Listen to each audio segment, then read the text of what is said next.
हाय, welcome back. अपन physics में chapter 3 के आधे से ज़्यादा पोर्शन कवर कर चुके थे। अभी चैप्टर 3 में बेसिकली 2 वीडियोस बाकी हैं, ठीक है। लेकिन इससे पहले कि मैं आज का टॉपिक स्टार्ट करूं, मैं आपको बता देता हूं आज मैं क्या कवर करने वाला हूं।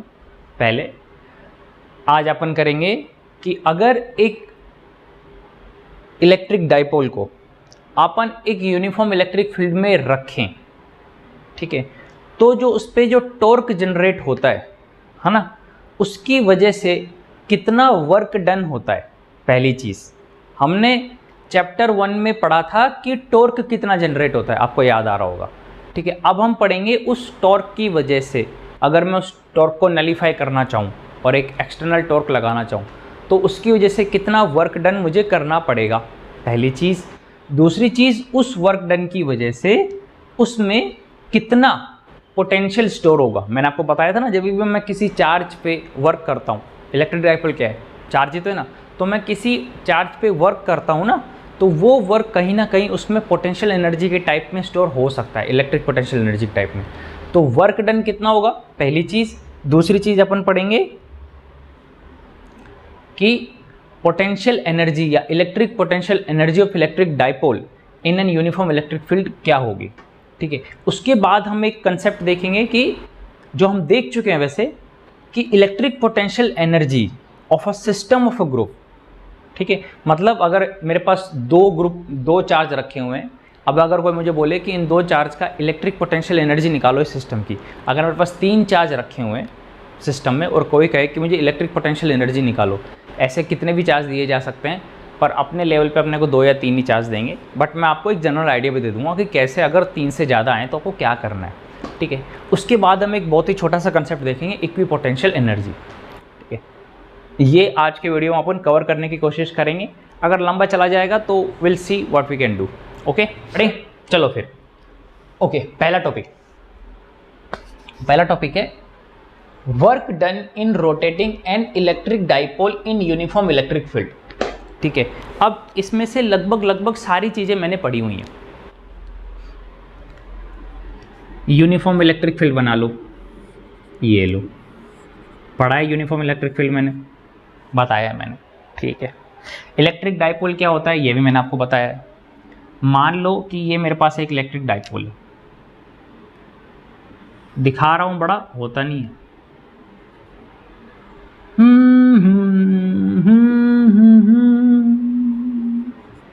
ओके, इलेक्ट्रिक डाइपोल के लिए इलेक्ट्रिक डाइपोल मोमेंट कैसे डिफाइन करोगे, -q से +q की तरफ। तो ये इलेक्ट्रिक डाइपोल मोमेंट वेक्टर हो गया, p वेक्टर, ये मेरा e वेक्टर हो गया। तो इन दोनों के बीच में ये एंगल हो गया थीटा, ठीक है। अच्छा बताओ, अगर ये यूनिफॉर्म इलेक्ट्रिक फील्ड है तो +q पर किधर फोर्स लग रहा है, इधर कितना लग रहा है, यूनिफॉर्म इलेक्ट्रिक फील्ड में फोर्स कितना लगता है किसी चार्ज पे, Q इंटू ई। तो इस पे चार्ज Q इंटू ई फोर्स लग रहा है इस डायरेक्शन में, ये फोर्स है। F1 ले लो, F पॉजिटिव बोल दो, क्या फर्क पड़ता है, कोई फर्क नहीं पड़ता, ठीक है। इस पर किधर फोर्स लगेगा, इलेक्ट्रिक फील्ड के अपोजिट, तो यानी कि इस डायरेक्शन में, -q इंटू ई, ठीक है। और ये मेरा चार्ज हो गया -q, ठीक है। अगर कोई मेरे से पूछे कि इस यूनिफॉर्म इलेक्ट्रिक फील्ड में इस डाइपोल पर, ये याद रखना है डाइपोल तो एक साथ ही घूमेगा, मतलब इधर नेगेटिव चार्ज ज़्यादा है, इधर पॉजिटिव चार्ज ज़्यादा है, ठीक है। और वो ऐसे साथ में H2O का मॉलिक्यूल याद कर लो, वो साथ में ही H2O का मॉलिक्यूल ब्रेक डाउन नहीं हो रहा, तो इस पर जिधर फोर्स लग रहा है ये इधर रोटेट हो रहा है, बस और कुछ नहीं हो रहा। और क्योंकि फोर्स एक सेंटर से नहीं जा रहा है, अलग अलग लाइन पे लग रहा है, इसलिए उसमें रोटेशन इफेक्ट आ रहा है, ये भी मैं आपको बता चुका हूँ, ठीक है। तो अगर कोई मुझे बोले कि नेट फोर्स कितना है इस डाइपोल पे, नेट फोर्स कितना है, तो आप कहोगे QE माइनस QE, या आप ऐसा बोल सकते हो QE प्लस ऑफ -QE, तो यानी कि कितना हो गया 0। देखो नेट फोर्स 0 है, ये मैं आपको बहुत अच्छे से बता चुका हूँ चैप्टर 1 में। नेट फोर्स 0 है, लेकिन ये जो दो फोर्स लग रहे हैं ये अलग अलग लाइन पे लग रहे हैं, इनका लाइन ऑफ वर्किंग अलग अलग है। अलग अलग है ना, तो नेट फोर्स 0 हो सकता है पर रोटेशन इफेक्ट तो आएगा। मैं आपको बता चुका हूँ अच्छे से। जैसे मान लो देखो ये रहा, अभी इस पे इधर फोर्स लग रहा है और इस पे इधर फोर्स लग रहा है। नेट फोर्स 0 है क्योंकि दोनों तरफ बराबर फोर्स लग रहा है और अपोजिट डायरेक्शन में लग रहा है। लेकिन क्योंकि ये अलग अलग लाइन पे लग रहा है, इसकी वजह से रोटेशन इफेक्ट तो आएगा, टॉर्क तो आएगा। और मैंने कहा था ये टॉर्क की वैल्यू कितनी है, पी वेक्टर क्रॉस ई वेक्टर। ये डेरिवेशन चैप्टर 1 में करवा चुके हैं, जिसको नहीं आता है वो चैप्टर 1 का वीडियो देख लो। ये फ़ायदा होता है यूट्यूब का। जिस बच्चे ने अब वो क्लास मिस कर दी होगी ना, अब वो यहाँ पे देख सकता है, उसको प्रॉब्लम नहीं होगी अगर वो सिंसियर है तो, क्योंकि वहाँ पे मैंने बहुत ही डीप में पढ़ाया है। अदरवाइज़ लाइव क्लासेस मिस होती तो ये पूरा टॉपिक चला जाता, उसका पूरा टॉपिक नहीं, आगे का सारा पोर्शन चला जाता। ठीक है, अच्छा ये टॉर्क जनरेट हो रहा है इस यूनिफॉर्म इलेक्ट्रिक फील्ड की वजह से। ठीक है, अभी मेरा मन में क्या आया, मैंने बोला कि देखो ये डाइपोल है, ये पॉजिटिव चार्ज है, ये नेगेटिव चार्ज है, और ये ऐसे रोटेट हो रहा है। ऐसे देखो, इस पे इधर फोर्स लग रहा है, इस पे इधर फोर्स लग रहा है, तो इस फोर्स की वजह से ये ऐसे रोटेट हो रहा है ना। तो मैंने कहा कि एक काम करता हूँ कि मैं एक एक्सटर्नल टॉर्क लगाता हूँ। क्या लगाता हूँ मैं, एक एक्सटर्नल टॉर्क लगाता हूँ। एक्सटर्नल टॉर्क इस तरीके से लगाता हूँ, नोट्स में सब कुछ लिख रखा है, यहाँ पे सिर्फ डेरिवेशन एक्सप्लेन करूँगा। ठीक है, एक्सटर्नल टॉर्क लगाता हूँ। एक्सटर्नल टॉर्क इस तरीके से लगाता हूँ कि ये इस इलेक्ट्रिक फील्ड की वजह से जो टॉर्क जनरेट हो रहा है उसको नलीफाई कर दे। ध्यान से समझना, मतलब इलेक्ट्रिक फील्ड इसको इधर घुमाने की कोशिश कर रहा है, तो मैं एक एक्सटर्नल टॉर्क लगाऊंगा और वो इसको इधर घुमाने की कोशिश करेगा। इस तरीके से घुमाएगा कि वो इसको नलीफाई कर दे, इसको नलीफाई करके इस तरफ रोटेट कर दे, इस तरफ रोटेट कर दे। ठीक है, मान लो इस एक्सटर्नल टॉर्क की वजह से ये डाइपोल जो पहले इधर घूमने की कोशिश कर रहा था अब इधर घूम जाए और ये घूमे θ1 से θ2। मेरे पास दो एंगुलर पोजीशन आ गई, कोई पहले पोजीशन होगी θ1, वहां से रोटेट होके आ गया θ2 पे। ये θ1 एंगल किसके बीच में, P और E के बीच में, याद रखना। लेकिन इस पूरे प्रोसेस के में मैंने मेक श्योर किया कि एंगुलर एक्सेलरेशन 0 रहे। अब आप कहोगे ये सब मैं क्यों कर रहा हूं, तो याद करो जब मैंने आपको वर्क एनर्जी थ्योरम बताई थी इस चैप्टर की शुरुआत में, तो मैंने आपको कहा था कि एक चार्ज है, उस चार्ज को मैं धीरे धीरे धीरे धीरे धीरे धीरे ला रहा हूं किसी नए इलेक्ट्रिक चार्ज सिस्टम के पास। याद करो जब मैंने इलेक्ट्रिक पोटेंशियल एनर्जी, और मैंने कहा था कि मैं उसको इतना धीरे इतना धीरे इतना धीरे इतना धीरे ला रहा हूं कि चेंज इन काइनेटिक एनर्जी 0 है। चेंज इन काइनेटिक एनर्जी 0 है। अगर चेंज इन काइनेटिक एनर्जी 0 है तो मैंने आपको क्या कहा था, याद करो कि work done is equal to change in kinetic energy. अब इस चार्ज पर जिसको मैं धीरे धीरे धीरे लेके आ रहा हूँ, इस यूनिट पॉजिटिव चार्ज को, कोई भी पॉजिटिव नेगेटिव कोई फर्क नहीं पड़ता, इस यूनिट टेस्ट चार्ज पे जिसको मैं धीरे धीरे लेके आ रहा हूँ, अगर मैं उसमें चेंज इन काइनेटिक एनर्जी नहीं आने दे रहा हूँ तो उसका फ़ायदा क्या होगा कि उस पर नेट वर्क डन 0 होगा। और नेट वर्क डन कौन कौन कर रहा है, एक तो एक्सटर्नल फोर्स और एक वो इलेक्ट्रिक चार्ज की वजह से इस पे लग रहा फोर्स, सिर्फ 2 वर्क लग रहे हैं। तो ये दोनों आपस में एक दूसरे को नेगेटिव कैंसिल आउट करेंगे, तो W electric plus W external मिलके हो रहा था 0। यहाँ से मेरा W एक्सटर्नल की वैल्यू आई थी माइनस ऑफ W इलेक्ट्रिक। तो मैंने कहा था कि आपको कि इलेक्ट्रिक पोटेंशियल एनर्जी या इलेक्ट्रिक पोटेंशियल की डेफिनेशन में जहाँ जहाँ मैंने डेफिनेशन में negative work done by electric force बोला है, आप उसको रिप्लेस करके work done by external force भी लिख सकते हो, तो आपकी 4 नई डेफिनेशन क्रिएट हो जाएंगी। याद करो मैंने इसी में आपको हिंट दे के छोड़ दिया था कि मैंने डेफिनेशन ली हुई है negative work done of electric force की मदद से electric potential energy change, electric potential energy at a point absolute value, electric potential change, electric potential at a point absolute value. इन चारों के लिए मैंने ये डेफिनेशन यूज़ की थी। आप जहाँ जहाँ negative work done by electric force है उसको work done by external force से रिप्लेस कर सकते हो, 4 नई डेफिनेशन आ जाएंगी। समझ में आया? सेम कंसेप्ट पे कि मैं सेम लॉजिक यहाँ पे लगा सकूँ, इसलिए मैंने ये सब किया कि मैंने इसको इतना धीरे धीरे एक्सटर्नल टॉर्क लगा के रोटेट किया कि इसमें एंगुलर एक्सेलरेशन 0 आया। जब एंगुलर एक्सेलरेशन 0 आया ना, तो वर्क डन, याद करो वर्क डन क्या होता है, फोर्स इनटू डिस्प्लेसमेंट।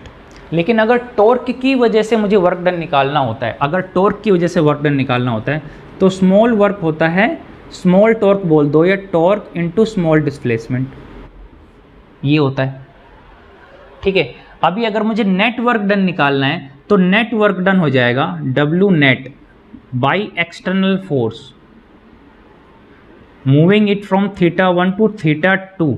ये क्या हो जाएगा, नेगेटिव ऑफ, सॉरी नेगेटिव क्यों लगा रहा हूं,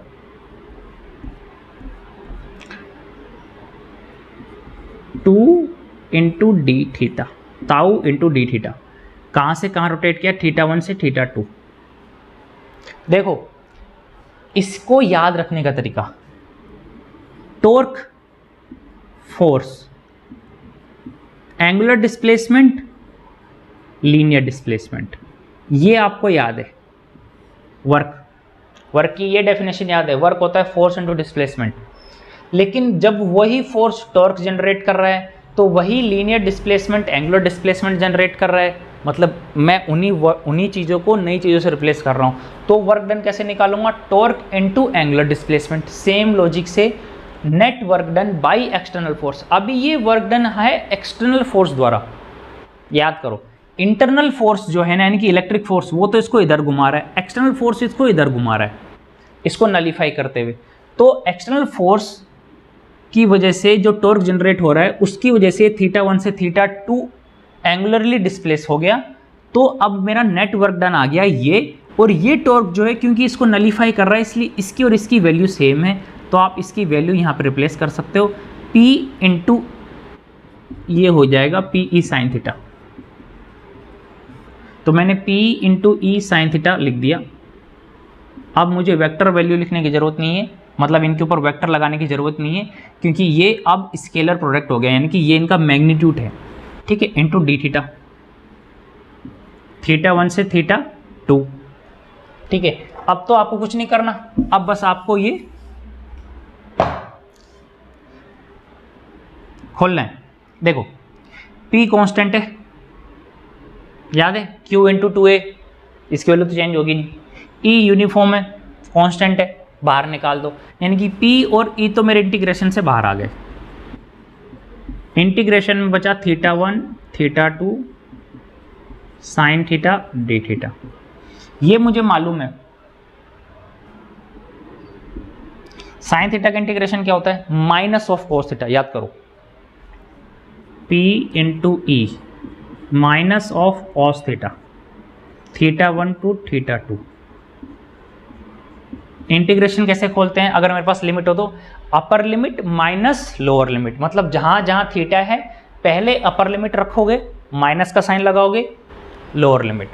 तो minus of cos of θ2 upper limit, minus of minus, याद करो एक माइनस तो फॉर्मूला खोलने की वजह से आएगा और दूसरा माइनस यहाँ पे जो ऑलरेडी है उसकी वजह से आएगा, minus of cos of lower limit θ1। ये माइनस माइनस प्लस हो गया, तो मेरा फॉर्मूला बन गया P इंटू ई कॉस θ1, ये प्लस हो गया माइनस कॉस θ2।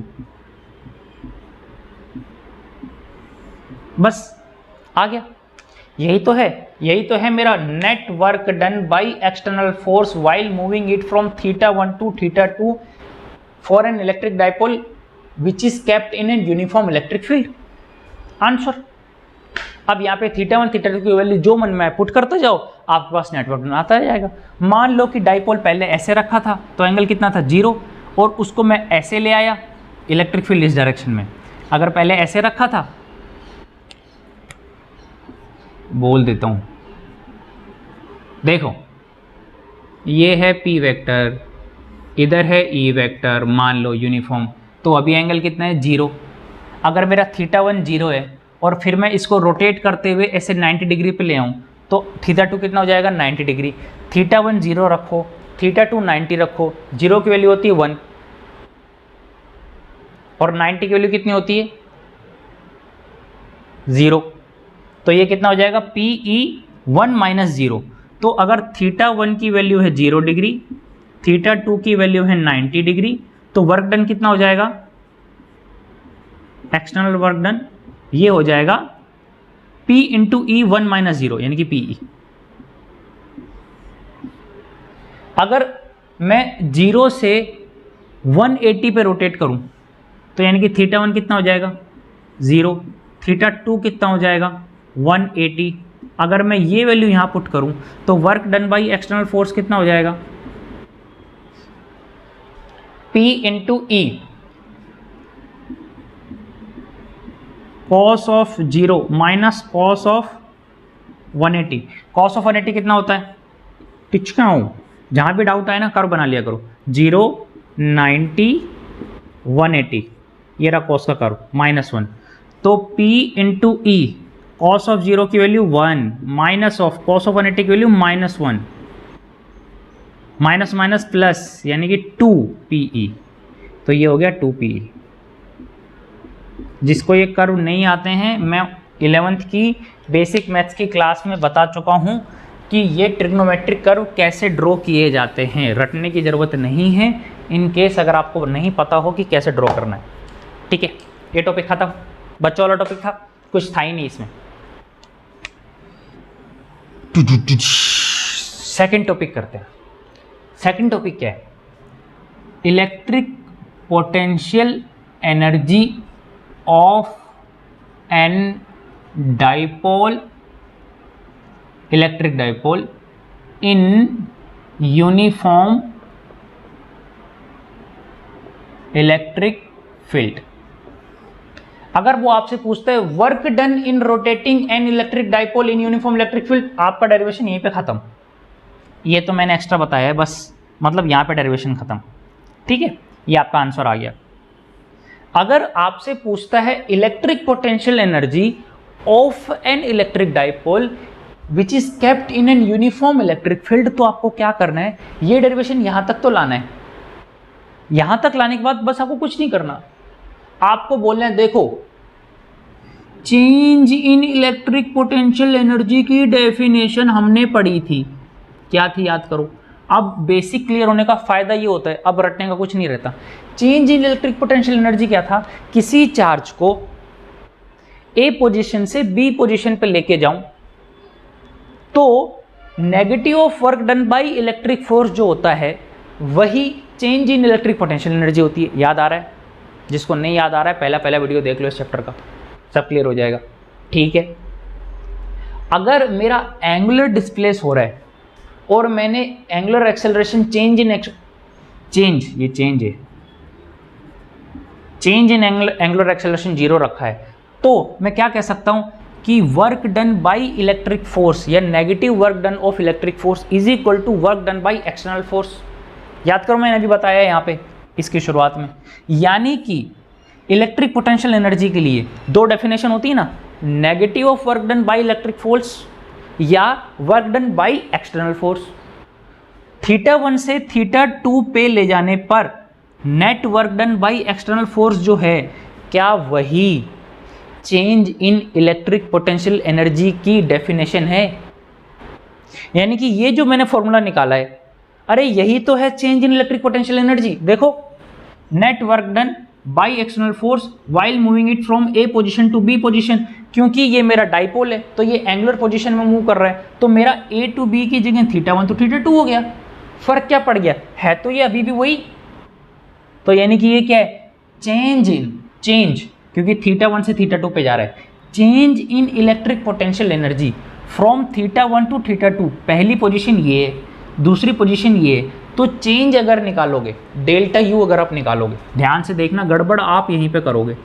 चेंज अगर आप निकालोगे तो क्या होता है, u of final minus u of initial.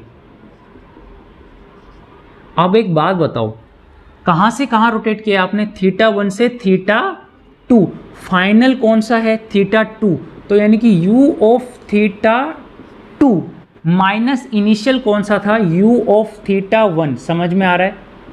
मैंने रोटेट किया तो थीटा 1 एंगुलर पोजीशन से थीटा 2 एंगुलर पोजीशन पे मैं लेके गया हूँ, तो थीटा 2 तो मेरी फाइनल एंगुलर पोजीशन है, थीटा 1 मेरी इनिशियल एंगुलर पोजीशन है, तो u final minus u initial क्या हो गया, u of theta 2 minus u of theta 1। और यही तो है work done by external force while moving it from theta 1 to theta 2, या मैं इसको ऐसे भी तो बोल सकता हूँ, negative of work done by electric force while moving it from theta 1 to theta 2। यही तो डेफिनेशन है, ये मेरे को पता है, ये रही, तो लिख दो, यानी कि u of theta 2 minus u of theta 1 is equal to work done by external force moving it from theta 1 to theta 2, ये रहा PE cos theta 1 minus cos theta 2, theta 2 theta 1 theta 1 theta 2, confuse मत होना, ये integration की वजह से आया है, upper limit minus lower limit. बहुत सारी बुक्स में गलत भी लिख रखा है डेरिवेशन, इसीलिए ये डेरिवेशन जैसा मैं लिख रहा हूँ वैसा ही याद रखना, क्योंकि बहुत सारी बुक में प्रिंटिंग मिस्टेक है, कहीं पे इसमें साइन लिख दिया, कहीं पे कुछ कर दिया अपनी मर्जी से, कहीं बाहर नेगेटिव ले आए बिना मतलब का। जो सिस्टम है उस सिस्टम को फॉलो कर लो, कुछ भी रटने की जरूरत है ही नहीं, ठीक है। अच्छा, मेरे को change in electric potential energy नहीं पूछा है, मेरे को पूछा है इलेक्ट्रिक पोटेंशियल एनर्जी, मतलब मेरे को बोल रहा है absolute value of electric potential energy. याद करो, मैंने इलेक्ट्रिक पोटेंशियल एनर्जी को जब डिफाइन किया था तो मैंने उसकी दो चीज़ डिफाइन की थी। मैंने आपको कहा था कि इलेक्ट्रिक पोटेंशियल एनर्जी या पोटेंशियल एनर्जी इन जनरल हम हमेशा चेंज के रेस्पेक्ट में डिफाइन करते हैं, क्योंकि पोटेंशियल एनर्जी सिस्टम के कॉन्फ़िगरेशन पर डिपेंड करती है। तो यानी कि वो किसी एक कॉन्फ़िगरेशन में होगा, उस कॉन्फ़िगरेशन से हटा के मैं उसको दूसरे कॉन्फ़िगरेशन में रख दूंगा, तो जब मैं कॉन्फ़िगरेशन बदल रहा हूँ ना, तब मेरे पोटेंशियल एनर्जी में चेंज आ रहा है। वो जो वर्क डन कर रहा हूँ वो कॉन्फ़िगरेशन बदलने में, वही वर्क डन पोटेंशियल एनर्जी के रूप में स्टोर हो रहा है अगर मेरा फोर्स कंजर्वेटिव है। फोर्स तो मेरा कंजर्वेटिव है। अब अगर आपको लग रहा है ना कि मैं क्या बोल रहा हूँ, नए नए वर्ड्स कहाँ से बोल रहा हूँ, तो प्लीज़ पहला वीडियो देख लेना, हर चीज़ क्लियर होगी, ठीक है। अच्छा, मैं कहाँ क्या बोल रहा था मैं, हाँ, तो देखो, जब मैंने चेंज डिफाइन किया था, याद करो इस चैप्टर के पहले, उसके बाद मैंने कहा था कि अगर मुझे absolute value of electric potential energy निकालनी है किसी पॉइंट पे, तो मुझे कुछ नहीं करना, मुझे सिंपल सा क्या करना है, मैं कह रहा हूँ कि ए पोजीशन से बी पोजीशन पे लेके आया, अब मैं एक पोजीशन ऐसे लेता हूँ जहाँ पे मैं इलेक्ट्रिक पोटेंशियल एनर्जी 0 ले लेता हूँ। तो मैंने जब electric potential energy at a point को डिफाइन किया, तो मैंने कहा ए से बी की जगह इनफाइनाइट से एक पॉइंट पे ले आओ, इनफाइनाइट से पी पे ले आओ, और इनफाइनाइट को 0 कर दो, तो u final minus u initial हो गया u इनफाइनाइट, और उसको कर दो 0, ये 0 हो गया, तो यहाँ पे सिर्फ एक ही पॉइंट बचा। तो अब चेंज की जगह मैं सिर्फ absolute value of electric potential energy define कर सकता हूँ। सेम कंसेप्ट पे यहाँ पर भी आपको वही चीज़ करनी है। जैसे वहाँ पे आपने कहा कि जब चार्ज इनफाइनेटली डिस्टेंस पे सेपरेटेड हैं, तो मैंने कह दिया कि उनमें इलेक्ट्रिक पोटेंशियल एनर्जी है ही नहीं, मतलब u इनफाइनाइट 0 है। सिमिलरली आपके पास यहाँ पर कोई एक थीटा पर आपको ये एज्यूम करना पड़ेगा कि उस पर्टिकुलरली एंगल पर इलेक्ट्रिक पोटेंशियल एनर्जी की वैल्यू 0 है। अब बात आती है कि किस थीटा पर मैं वैल्यू 0 मानूं। अभी ये बात मुझे पता है कि ये अगर मेरा p वेक्टर है तो किसी नॉर्मल एंगल पे ही आ रहा होगा, और अगर इधर ही मेरा e वेक्टर है, या तो मेरा थीटा 0 पे मुझे पोटेंशियल एनर्जी 0 लेनी पड़ेगी, या ऐसा हो सकता है कि 90, क्योंकि किसी ना किसी स्पेशल एंगल पे ही आएगा पोटेंशियल एनर्जी 0, तो किसी स्पेशल कॉन्फ़िगरेशन पे, ये तो मुझे समझ में आ रहा है। या फिर E इधर है और P इधर है, यानी कि थीटा 180 है। इन तीन एंगल में से किसी एक एंगल पे मुझे इलेक्ट्रिक पोटेंशियल एनर्जी 0 लेनी पड़ेगी। मैं लेता हूं 90 पे। क्यों लेता हूं? वैसे जरूरी नहीं है आपके लेवल पे आपको पढ़ना, ठीक है, लेकिन फिर भी ये टॉपिक ख़त्म होने के बाद, ये डेरिवेशन ख़त्म होने के बाद मैं आपको हिंट दूंगा ताकि जो बच्चे नहीं समझना चाह रहे उसको नहीं समझने की ज़रूरत है। तो अभी ले लो वाइल क्यों बे, पगला गए हो। Let u of π/2 0। इसका मतलब क्या हुआ, जब एंगुलर पोजीशन 90 है, मतलब ये डाइपोल ऐसे है, इलेक्ट्रिक फील्ड ऐसे है, जब ऐसी पोजीशन है तो मैंने वहां पे इलेक्ट्रिक पोटेंशियल एनर्जी को 0 मान लिया।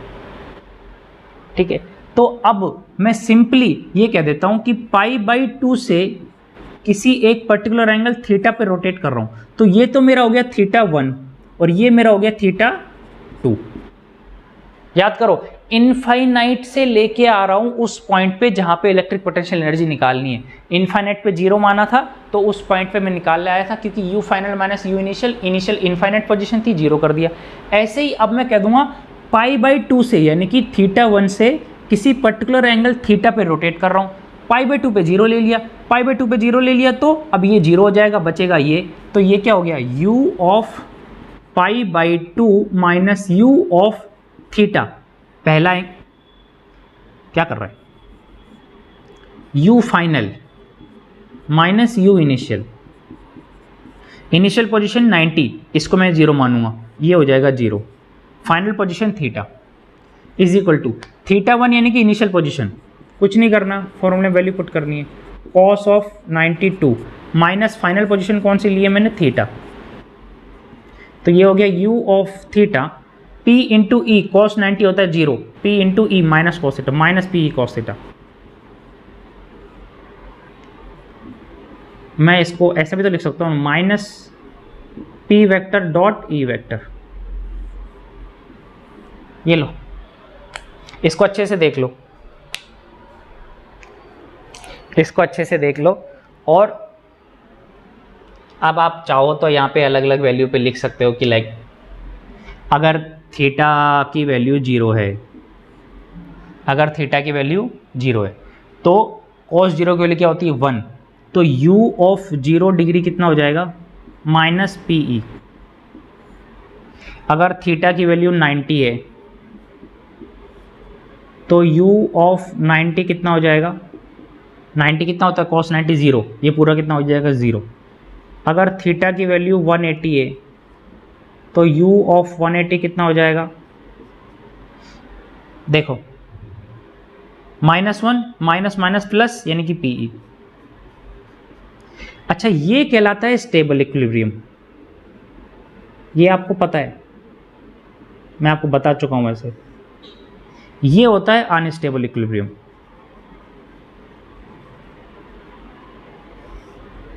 एक बात बताओ, थीटा क्या है, 90 से रोटेट करके जहां पे मैं लाया हूं, तो अगर थीटा 0 है, इसका मतलब क्या है कि पहले इस पोजीशन पे था, इस पोजीशन से रोटेट करके मैं 0 वाली पोजीशन पे लेके आया, तो एक्सटर्नल फोर्स को कितना वर्क करना पड़ा, ये रहा माइनस पी, वो तो मुझे दिखाई दे रहा है, कैसे दिखाई दे रहा है, देखो Q ये इधर लग रहा था इलेक्ट्रिक फोर्स, अब एक्सटर्नल फोर्स मुझे ऐसे लगाना है कि पहले इसको नलीफाई करे और फिर इसको रोटेट करे। अभी मुझे रोटेट कहाँ करना है, 90 से 0 पे, मतलब 90 से 0 पे रोटेट करना है, इसी डायरेक्शन में जिस डायरेक्शन में इलेक्ट्रिक फील्ड ला रहा था, तो इसको नलीफाई करते हुए करना है ना, तो देखो नेगेटिव अपने आप आ गया। अगर अभी ये नेगेटिव समझ में नहीं आ रहा ना, तो अभी आप इसको छोड़ देना, थोड़ी देर बाद मैं आपको एक और टॉपिक बताऊंगा जब आपको समझ में आएगा कि ये नेगेटिव क्यों आ रहा है। अगर समझ में नहीं आ रहा तो याद रखना कि इलेक्ट्रिक पोटेंशियल एनर्जी और ग्रेविटेशनल पोटेंशियल एनर्जी में ये मेजर डिफरेंस होता है कि ग्रेविटेशनल पोटेंशियल एनर्जी की वैल्यू हर जगह पॉजिटिव रहती है, वो नेगेटिव जाती नहीं, लेकिन इलेक्ट्रिकल पोटेंशियल एनर्जी की वैल्यू नेगेटिव जा सकती है, और जितना नेगेटिव जाएगा उतना ही स्टेबल होता जाएगा मेरा सिस्टम, और जितना पॉजिटिव जाएगा उतना ही अनस्टेबल होता जाएगा मेरा सिस्टम। ठीक है, अगर अभी ये समझ में नहीं आ रहा ना कि ये नेगेटिव की स्टेबल से क्या रिलेशनशिप है, तो आप इसको अभी यहाँ पे होल्ड करके रखो, हम थोड़ी देर बाद एक कंसेप्ट देखेंगे, तब मैं इसको और क्लियर कर दूंगा। ठीक है, अब जिनको सिर्फ डेरिवेशन से मतलब था राजस्थान बोर्ड या सीबीएसई के लेवल पे, डेरिवेशन दोनों खत्म। ठीक है, अच्छा डेरिवेशन है, देख लो, बहुत ही सिंपल है, कुछ नहीं है। रिवीजन देखोगे, पहले रिवीजन देख लें। देखो कुछ नहीं करना। Work done in rotating an electric dipole in uniform electric field. एक डाइपोल था, minus Q plus Q, minus से प्लस की तरफ इलेक्ट्रिक डाइपोल मूवमेंट था, प्लस पे क्यू ई फोर्स लग रहा था इस इलेक्ट्रिक फील्ड की वजह से इस तरफ, माइनस पर क्यू ई फोर्स लग रहा था इस तरफ। ठीक है, नेट फोर्स कितना हो गया, 0। लेकिन क्योंकि फोर्स एक ही लाइन पे नहीं लग रहे हैं, अलग अलग लाइन पे लग रहे हैं, तो रोटेशन इफेक्ट आया। तो टॉर्क कितना आया, P vector cross E vector, chapter 1 में क्लियर हो चुका है। ठीक है, अब मैंने कहा कि ये तो इस इलेक्ट्रिक फील्ड की वजह से टॉर्क जनरेट हो रहा है। अब मैं एक एक्सटर्नल फोर्स लगाता हूँ, एक्सटर्नल फोर्स ऐसा लगाता हूँ कि वो इलेक्ट्रिक फील्ड द्वारा जो टॉर्क लग रहा है उसको तो कर दे नलीफाई, और अब इसको रोटेट करे θ1 से θ2, मेकिंग श्योर कि एंगुलर एक्सेलरेशन में चेंज ना आए।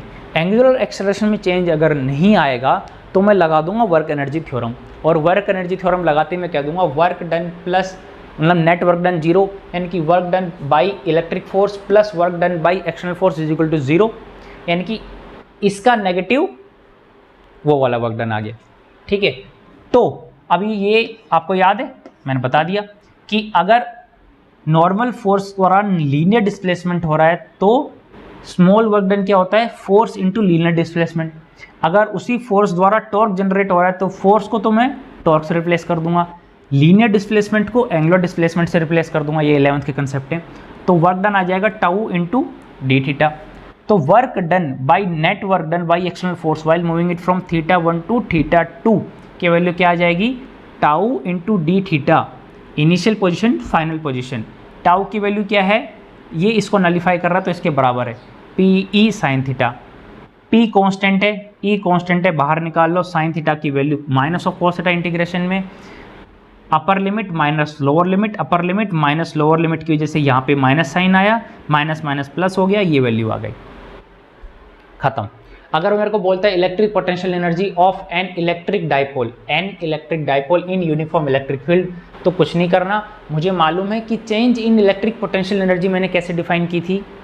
Change in electric potential energy मैंने डिफाइन की थी net work done by external force या फिर net work done negative of work done by electric force while moving it from A to B. अब यहाँ पे ए टू बी की जगह θ1 टू θ2 आ गया, तो यानी कि एक्सटर्नल फोर्स जो वर्क कर रहा है वही मेरा change in electric potential energy होती है। तो U final θ2 minus U initial θ1 से θ2 लेके गए, यही तो है net work done by external force while moving it from θ1 to θ2।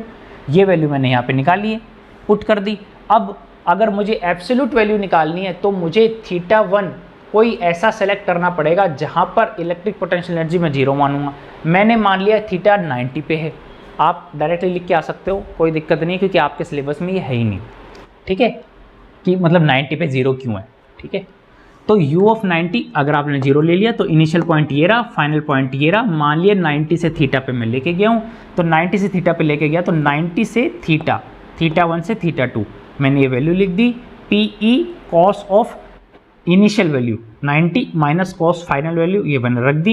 You theta की वैल्यू आ गई minus of P cos theta, मैंने इसको लिख दिया minus of P vector dot E vector.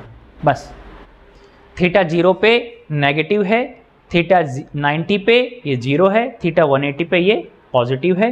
ये स्टेबल इक्विलिब्रियम है, ये अनस्टेबल इक्विलिब्रियम है। वो तो मुझे वैसे ही पता है कि ये मुझे स्टेबल इक्विलिब्रियम है और ये अनस्टेबल इक्विलिब्रियम है। ठीक है, अब इसको आराम से देख लो।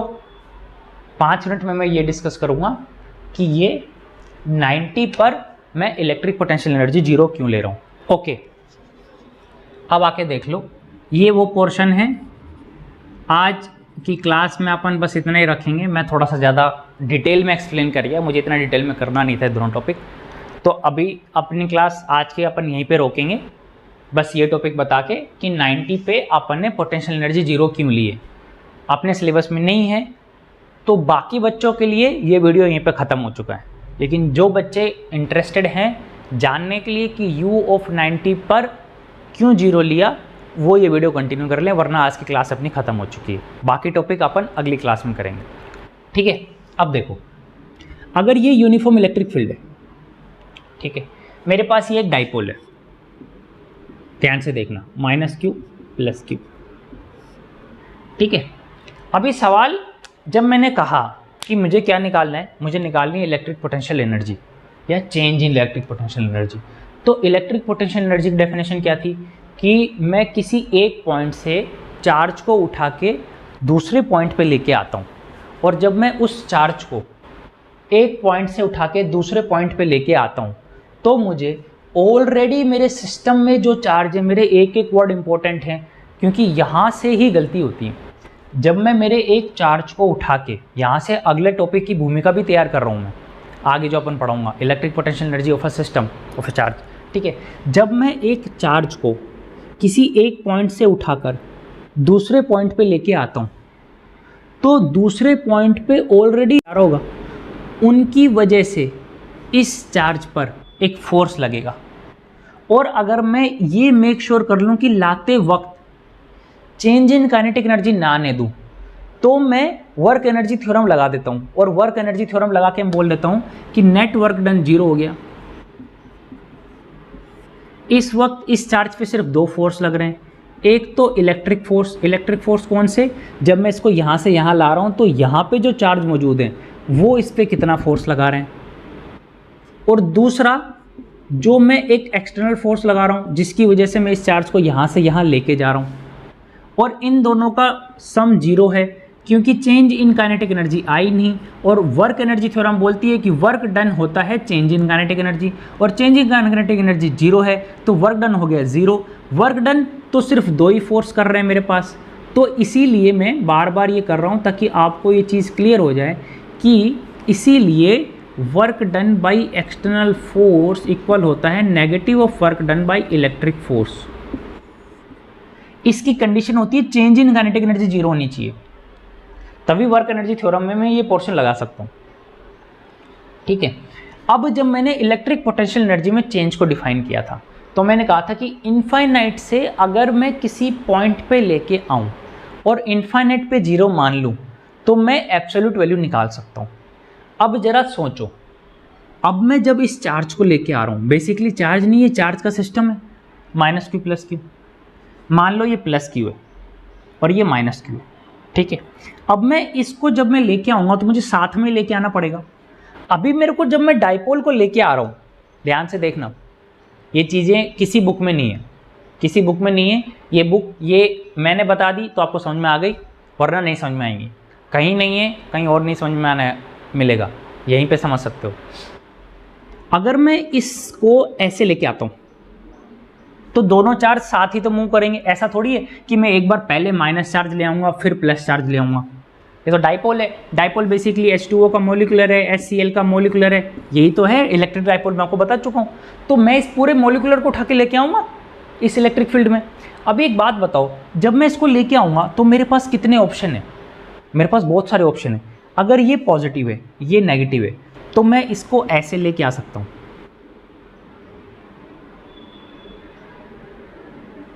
मैं इसको ऐसे लेके आ सकता हूं, मैं इसको ऐसे लेके आ सकता हूं, मैं इसको ऐसे लेके आ सकता हूं। अब आप हो गया क्या पागल आदमी हो गए? कैसे भी लेके आए, क्या फर्क पड़ेगा बे? बहुत फर्क पड़ेगा। सोचो, मान लो ये पॉजिटिव था, ये नेगेटिव था, मान लो मैं इसको ऐसे लेके आता हूं और ऐसे लेके यहां पे रख देता हूं। ध्यान से देखना, ये -q है और ये +q। तो एक बात बताओ मुझे, जब मैं इसको ऐसे लेके आ रहा हूँ तो मुझे वर्क करना पड़ रहा है, लेकिन अगर आप देखोगे इलेक्ट्रिक फील्ड को, तो ये बहुत ही अच्छा कंसेप्ट है। इलेक्ट्रिक फील्ड लाइन प्लस से माइनस की ओर जाती है,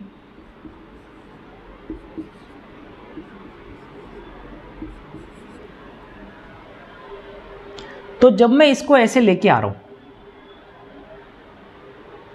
तो प्लस पर किधर फोर्स लग रहा है? मेरे इलेक्ट्रिक डाइपोल के प्लस पे, इस तरफ इलेक्ट्रिक फील्ड की वजह से, ठीक है। और नेगेटिव पे किस तरफ फोर्स लग रहा है? इस तरफ, इलेक्ट्रिक फील्ड के डायरेक्शन के अपोजिट, ठीक है। और जब मैं इसको ऐसे लेके आ रहा हूँ तो जब वर्क डन कर रहा हूँ ना, तो जब मैंने इसको लाके यहाँ पे रखा, तो आप देखोगे कि प्लस चार्ज को तो मैंने यहीं पे छोड़ दिया, लेकिन माइनस चार्ज को मैं थोड़ा सा आगे लेके जाना पड़ा ना, ऐसे। जब मुझे थोड़ा सा आगे लेके जाना पड़ा तो मुझे इस पे जो वर्क करना पड़ा वो थोड़ा सा एक्स्ट्रा होगा इसके कंपैरिजन में। ध्यान से सोचो मैं क्या बोल रहा हूँ। ये मेरा डाइपोल है, ये नेगेटिव चार्ज है, ये प्लस चार्ज है, ठीक है। इस नेगेटिव चार्ज पे इस इलेक्ट्रिक फील्ड की वजह से फोर्स किधर लग रहा है, इलेक्ट्रिक फील्ड के अपोजिट डायरेक्शन में। प्लस पे किधर फोर्स लग रहा है, इस डायरेक्शन में, ठीक है। उसके बाद अगर मैं इसको ऐसे लेके आता हूँ तो मैंने प्लस चार्ज को तो यहीं पे छोड़ दिया, लेकिन नेगेटिव चार्ज को मैं थोड़ा सा और आगे लेके गया ना। जब मैं थोड़ा सा और आगे लेके गया तो मुझे इस पे एक्स्ट्रा काम करना पड़ा ना इसके कंपैरिजन में, क्योंकि डिस्प्लेसमेंट इसका ज़्यादा है, ठीक है। इस पे इधर फोर्स लग रहा था इलेक्ट्रिक फील्ड की वजह से, इस पे इधर फोर्स लग रहा था इलेक्ट्रिक फील्ड की वजह से। एक्सटर्नल फोर्स जब मैंने लगाया तो मुझे ऐसे मेक श्योर करना पड़ा कि इसमें काइनेटिक एनर्जी ना आए, तो मुझे इसको धीरे धीरे लेके आया हूँ, तो मेरा एक्सटर्नल वर्क इसके अपोजिट डायरेक्शन में लग रहा था। कंफ्यूजिंग है, ध्यान से देखना। अगर मैं इसको ऐसे लेके आऊँगा तो एक चार्ज थोड़ा सा आगे डिस्प्लेस होगा और एक चार्ज थोड़ा सा पहले रह जाएगा। अगर मैं इसको ऐसे लेके आऊँगा, मतलब प्लस को आगे लेके आऊँ, मतलब 180 डिग्री पे लाके रख दूँ यहाँ पे, 180 मतलब ये पी वेक्टर ये रहा और ई वेक्टर ये रहा 180 डिग्री पे। अगर मैं ऐसे लेके आऊँ तभी भी एक चार्ज को मुझे एक्स्ट्रा डिस्प्लेसमेंट देना पड़ेगा। लेकिन अगर मैं इसको ऐसे लेके आऊँ या ऐसे लेके आऊँ, अगर मैं इसको ऐसे लेके आता हूँ ना, तो देखो, तो जब मैं इस डाइपोल को उठा के ला रहा हूँ ना, और मैंने जब इस डाइपोल को उठा के यहाँ पे ला के रखा, माइनस क्यू प्लस क्यू। अगर मैं ऐसे लेके आता हूँ, ये रहा प्लस ऊपर था ना, ये प्लस था। अगर मैं इस डाइपोल को ऐसे लेके आता हूँ ना, और अब मेरा यूनिफॉर्म इलेक्ट्रिक फील्ड ऐसे है, तो मुझे किसी भी चार्ज को एक्स्ट्रा डिस्प्लेसमेंट नहीं देना पड़ा। दोनों चार्ज को मैं सेम डिस्प्लेसमेंट पे लेके आया हूं, तो दोनों चार्ज में से किसी पे मुझे एक्स्ट्रा वर्क नहीं करना पड़ा। एक्स्ट्रा वर्क नहीं करना पड़ा ना, इसीलिए तो यहां पर मेरा इलेक्ट्रिक पोटेंशियल एनर्जी 0 है। याद करो, इलेक्ट्रिक पोटेंशियल एनर्जी किसको कहते हैं? मैंने कहा था, जब मैं मान लो मेरे पास इधर चार्ज है Q1 Q2, इधर एक चार्ज है Q3, इसको मैं A पोजीशन से B पोजीशन पे लेके गया इस Q3 को, तो इस Q3 पर इस चार्ज की वजह से एक फोर्स लग रहा था, और इस फोर्स के अपोजिट में या इसकी डायरेक्शन के डिपेंड करता है इनके साइन पे, मुझे एक एक्सटर्नल वर्क लगाना पड़ा, एक्सटर्नल फोर्स लगाना पड़ा, और मुझे ये मेक श्योर करना पड़ा कि चेंज इन काइनेटिक एनर्जी 0 है। तो ये जो मैंने वर्क किया ना, ये जो मैंने वर्क किया, यही वर्क तो इसमें इलेक्ट्रिक पोटेंशियल एनर्जी के नाम से स्टोर हो गया। जो एक्सटर्नल वर्क है वही तो इलेक्ट्रिक पोटेंशियल एनर्जी के नाम से स्टोर हो रहा है। तो यानी कि अगर मुझे वर्क करना पड़ा तो उसमें इलेक्ट्रिक पोटेंशियल एनर्जी आई, अगर मुझे वर्क ना करना पड़ा तो उसमें इलेक्ट्रिक पोटेंशियल एनर्जी ना आई। ध्यान से समझना, अगर मुझे वर्क करना पड़ा तो ही तो इलेक्ट्रिक पोटेंशियल एनर्जी आई, अगर मुझे वर्क ही ना करना पड़ा और वर्क ही जो एक्सटर्नल वर्क जो मैं कर रहा हूं वही तो इलेक्ट्रिक पोटेंशियल एनर्जी के नाम पे स्टोर हो रहा है, अगर मुझे वर्क ही नहीं करना पड़ा तो इलेक्ट्रिक पोटेंशियल एनर्जी कहां से आई? इसीलिए तो इनफाइनाइट पे जब चार्ज रखा था तो मैंने कहा था कि इसमें इलेक्ट्रिक पोटेंशियल एनर्जी है ही नहीं, क्योंकि इनफाइनाइट पे ये रखा है और बाकी चार्ज रखे हैं इधर, तो इनके बीच में कोई फोर्स ही नहीं लग रहा, क्योंकि डिस्टेंस बहुत ज़्यादा है, फोर्स ही नहीं लग रहा, तो मैं कह दूंगा कोई वर्क डन ही नहीं है यहाँ पे रखने में, तो वर्क डन नहीं है तो इसमें कोई इलेक्ट्रिक पोटेंशियल एनर्जी नहीं है। सेम चीज़ यहाँ पर है, अगर मेरे को एक चार्ज को ज़्यादा डिस्प्लेसमेंट देना पड़ा है ना, तो मेरे को एक्सटर्नल वर्क करना पड़ा, तो यानी कि इस कॉन्फ़िगरेशन में हो या इस कॉन्फ़िगरेशन में, यानी कि थीटा चाहे 0 हो, ये पी वेक्टर रहा, या थीटा चाहे 180 हो, मेरे को इन दोनों ही केस में कुछ ना कुछ एक्स्ट्रा वर्क करना पड़ा, और यही एक्स्ट्रा वर्क तो पोटेंशियल एनर्जी के नाम पे स्टोर हो रहा है। यही एक्स्ट्रा वर्क तो पोटेंशियल एनर्जी के नाम पे स्टोर हो रहा है। लेकिन अगर मैं इसको ऐसे लेके आ रहा हूं तो किसी भी चार्ज को मुझे एक्स्ट्रा डिस्प्लेसमेंट नहीं देना पड़ा, तो जितना इस पे काम करना पड़ा उतना इसने नलिफाई कर दिया। देखो पॉजिटिव पे इलेक्ट्रिक फोर्स लगा रहा था इधर और नेगेटिव पे लगा रहा था इधर, मेरे को इसको इधर लेके आना था तो मेरे को इस पे एक्सटर्नल फोर्स इधर लगाना पड़ा था और इस पे एक्सटर्नल फोर्स इधर लगाना पड़ा था। ये दोनों नलिफाई कर गए एक दूसरे को, क्योंकि देखो मैं इसको ऐसे लेके आ रहा हूं, ये पॉजिटिव चार्ज है नेगेटिव चार्ज है, अब देखना ऐसे लेके आ रहा हूं, इन चार्ज की वजह से इधर तो लग रहा है इधर फोर्स और इधर लग रहा है इधर फोर्स, लेकिन मैं इसमें नहीं चाहता कि काइनेटिक एनर्जी आए, तो मैं क्या कर रहा हूं, इसको तो इधर नहीं जाने दे रहा, तो इसको तो इधर पकड़ रहा हूं एक्सटर्नल वर्क के द्वारा, मत जा मत जा मत जा।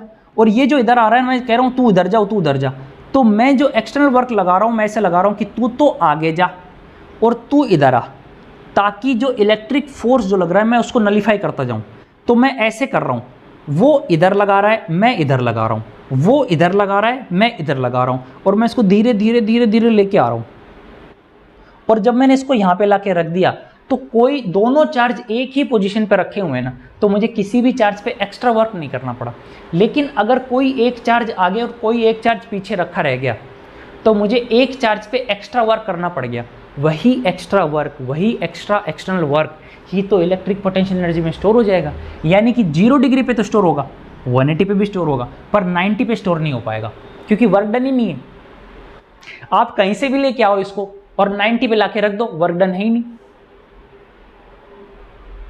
Network done 0। तो मतलब अगर इन्फाइनाइट से लेके आ रहा हूं, बेसिकली इन्फाइनाइट से लेके आ रहा हूं, यहां पे भी 0 है और यहां पे भी 0 है, तो 0 से 0 पे लेके आया, change in electric potential energy 0, खत्म बात।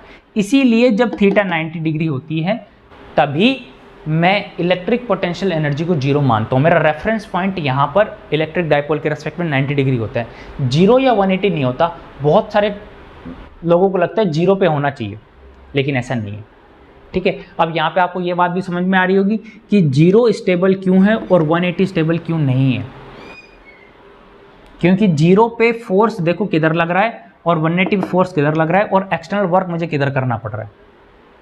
तो आपको समझ में आ जाएगा। नहीं भी समझ में आएगा तो मैं थोड़ी देर बाद जब मैं आपको इक्विपोटेंशियल